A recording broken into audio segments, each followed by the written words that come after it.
पानी का मोल विजयनगर साम्राज्य में एक बार भयंकर गर्मी और सूखा पड़ा। सूर्य अपनी पूरी तपिश में था, मानो धरती का सारा जल सोख लेना चाहता हो। कुएं सूखने लगे थे, तालाबों में केवल कीचड़ बचा था और दूर दूर तक पानी की कमी से हाहाकार मचा हुआ था। पशु पक्षी और मनुष्य सभी पानी की एक एक बूंद के लिए त्राहि त्राहि कर रहे थे। राजा कृष्णदेव राय, जो अपनी प्रजा से बहुत प्रेम करते थे, इस संकट से बहुत दुखी थे। उन्होंने अपने मंत्रियों और विद्वानों की सभा बुलाई, जिसमें हमेशा की तरह हाजिर जवाब और बुद्धिमान दरबारी तेनालीराम भी उपस्थित थे। मंत्रीगण, राजा ने चिंता व्यक्त की, इस भीषण सूखे ने हमारी प्रजा को बहुत कष्ट दिया है। जल ही जीवन है और आज उसी जीवन पर संकट है। मैं चाहता हूं कि आप सब मिलकर इस समस्या का कोई समाधान निकालें। सभी मंत्रियों ने अपनी अपनी योजनाएं पेश की। किसी ने दूर की नदी से नहर खोदकर पानी लाने का सुझाव दिया, जो तुरंत संभव नहीं था। किसी ने वर्षा के देवता को प्रसन्न करने के लिए यज्ञ करने की बात कही। राजा ने सभी सुझाव सुने, लेकिन उन्हें कोई भी व्यावहारिक और तत्काल समाधान नहीं लगा। ठीक उसी समय राज्य के सबसे अमीर, स्वभाव से लालची था, लेकिन इस बार वह एक विशेष उद्देश्य से आया था।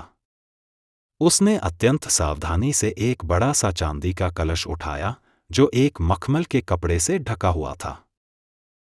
धनपाल ने राजा को प्रणाम किया और कहा, महाराज, राज्य में जल संकट है। मैं जानता हूं कि मेरे पास जो वस्तु है वह इस समय सोने और हीरे से भी अधिक मूल्यवान है। मैंने यह बहुमूल्य वस्तु केवल आपके लिए, विजयनगर के गौरव के लिए, बड़े जतन से बचा कर रखी है। राजा ने उत्सुकता से पूछा, ऐसी क्या वस्तु है धनपाल? शीघ्र बताओ। धनपाल ने कलश से कपड़ा हटाया। उसके अंदर पहाड़ के झरने का एकदम ठंडा, निर्मल और मीठा जल भरा हुआ था। महाराज, धनपाल ने गर्व से कहा, यह जल पहाड़ों की सबसे ऊंची चोटी के गुप्त झरने से लाया गया है। इस सूखे में जब हर जगह पानी दूषित हो गया है या सूख गया है, यह जल शुद्धता और जीवन का प्रतीक है। मैं यह जल आपको भेंट करना चाहता हूं, ताकि आप और राजपरिवार इस संकट में भी शुद्ध जल का सेवन कर सकें। राजा कृष्णदेव राय यह देखकर बहुत प्रसन्न हुए। इस समय पानी मिलना सचमुच एक बड़ा उपहार था।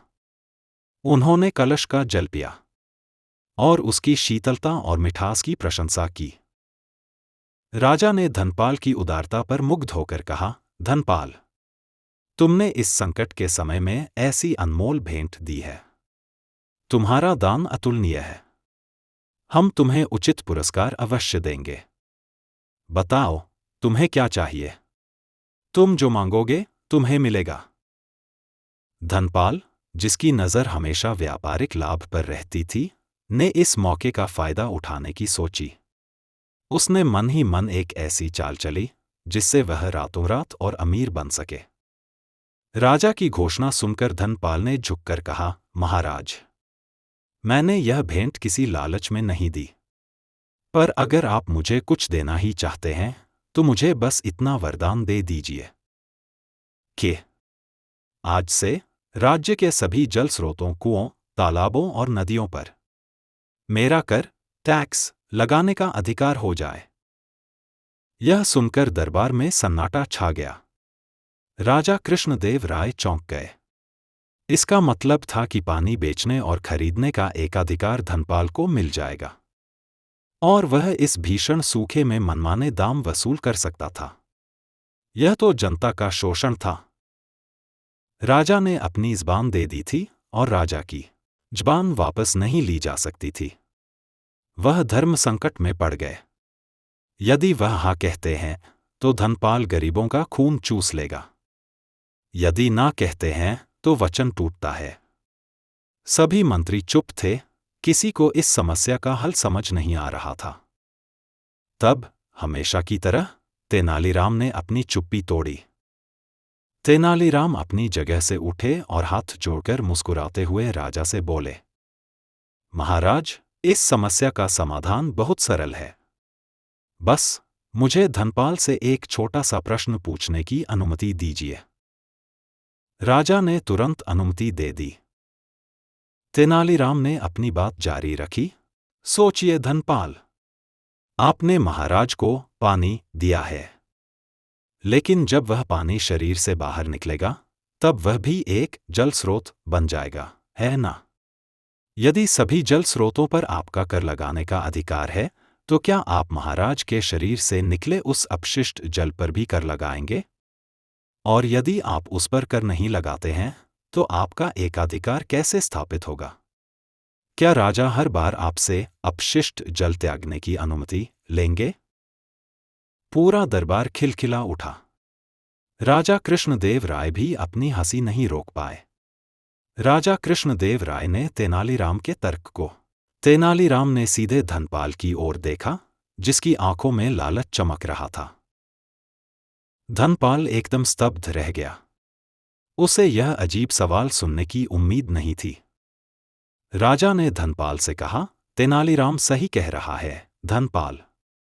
तुमने मुझे जल भेंट किया, लेकिन तुमने यह स्पष्ट नहीं किया कि वह जल जब अपशिष्ट जल बनेगा तो उस पर किसका अधिकार होगा।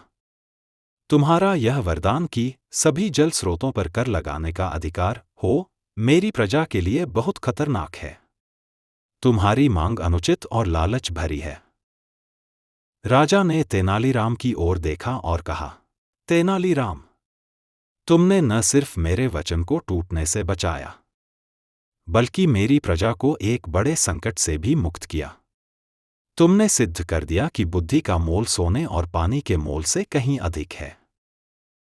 इसके बाद राजा कृष्णदेव राय ने धनपाल को बुलाया। धनपाल, राजा ने कठोर स्वर में कहा, तुम्हारे उपहार के लिए हम तुम्हें धन्यवाद देते हैं, लेकिन तुम्हारे लालच के लिए तुम्हें दंडित होना चाहिए। तुम्हारा वरदान रद्द किया जाता है, क्योंकि इसमें तुम्हारी नीयत खराब थी।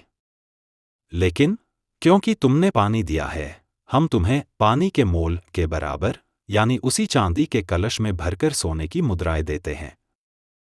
धनपाल को अपनी गलती का एहसास हुआ। उसने अपने लालच पर पछतावा किया और राजा से क्षमा मांगी। राजा ने तेनालीराम को उनकी बुद्धिमत्ता और हाजिर जवाबी के लिए भारी इनाम दिया।